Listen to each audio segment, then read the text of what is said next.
10 out of 10, 9 out of 10, 9.5 out of 10, 9.7 out of 10, best of 2010? Are you fucking kidding me?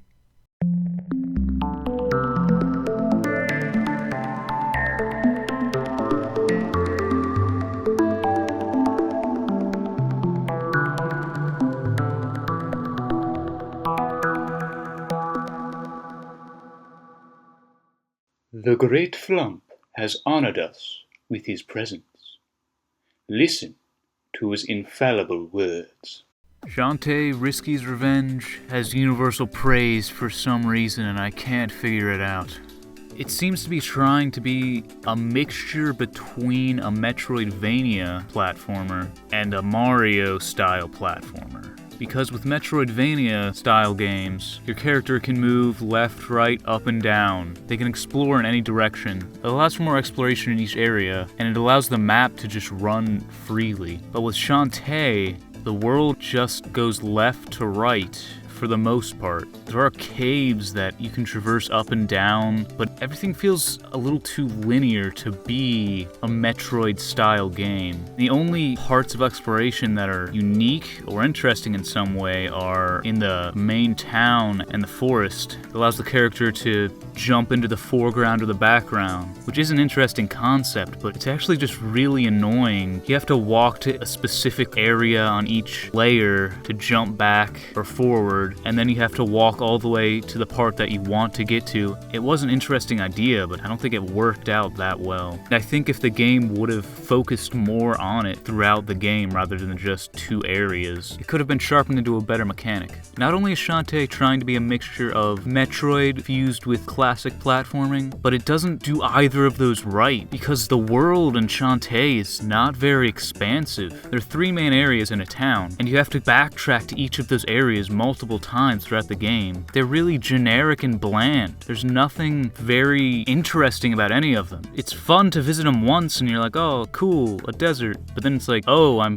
back at the desert again. Oh, I'm here again. You just revisit it multiple times and it's not enjoyable. If they would have made the lands alter in some way as the story progressed, maybe that would be better. Or at least make the lands just filled to the brim with character and personality, but they're really rather generic. I mean, don't get me wrong, the animations and the art style look really, really nice. I would say that's the best thing about Shantae Risky's Revenge. It looks really nice. But the lands themselves are just really bland. They're also very annoying to go through multiple times because of the enemies. The enemies in these games are just a pain in the ass because you have to engage in fighting with them for the most part. I mean, you can dodge them and jump over them and stuff, but it's rather annoying to just have to evade these sons of bitches. They're all over the goddamn place, and if you want to battle them, you gotta stop and whip slowly at them. The spiders and the bats are too tiny and they're fucking annoying to have to hit. So that just makes traversing the lands very annoying and unenjoyable. In a game like Metroid, there are enemies, but your attacks allow you to plow through them really easily as you traverse the land. You get to shoot the enemies or you get to screw attack them as you move. With Shantae, you have to stop in your fucking tracks and use your attack. It halts your whole rhythm of going through the area, and it gets to be really annoying since there's so many enemies. The dance that Shantae performs to transform share the same problem.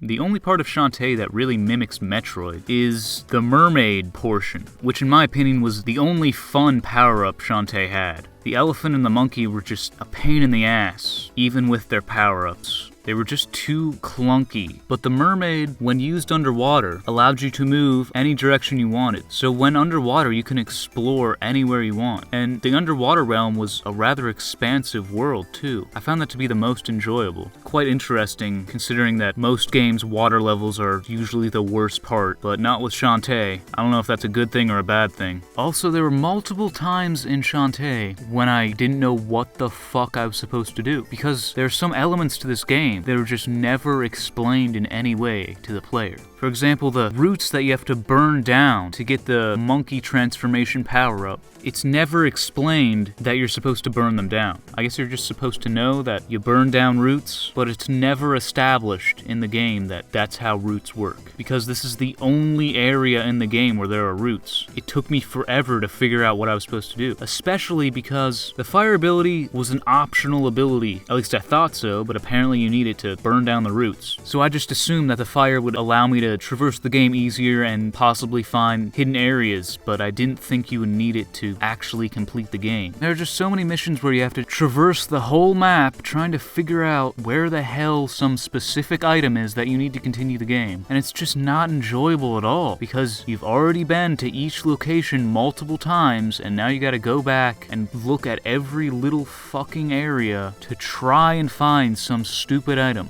Shantae is a game that I really wanted to like, so I can tell that effort was put into this game. The animations and art are really well done, but the gameplay just doesn't work. At its very best, it's generic, and at its very worst, it's really fucking annoying.